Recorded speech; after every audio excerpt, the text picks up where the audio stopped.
आणि हे मार्क तुमचे जे काही ग्राउंड झालेलं असतं त्या ग्राउंडमध्ये म्हणजे ते इन्क्लूड करत नाहीयेत, कारण की फक्त ते क्वालिफाय असतात जेणेकरून तुम्ही पेपरला बसलं पाहिजे. आता तुम्हाला पाहिजे वाटतंय की बाबा आम्ही इथं जर क्वालिफाय नाही झालो तर आम्ही पेपरला बसू शकतो का?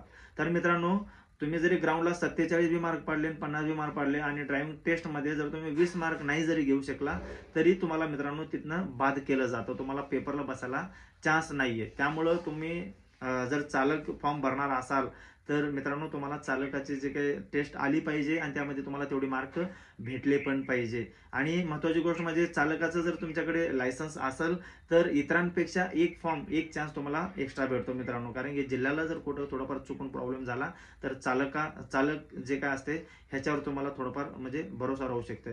त्यामुळे मित्रांनो, एक फॉर्म एक्स्ट्रा भरण्यासाठी तुम्हाला कमीत कमी चालकाचं लायसन्स आत्ताच काढून ठेवा, कारण की नंतर पुन्हा वेळ जर झाली तर तुम्हाला तो चान्स जातो मित्रांनो.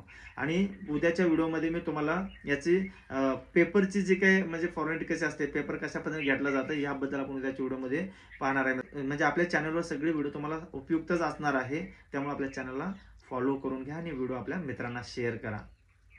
जय महाराष्ट्र.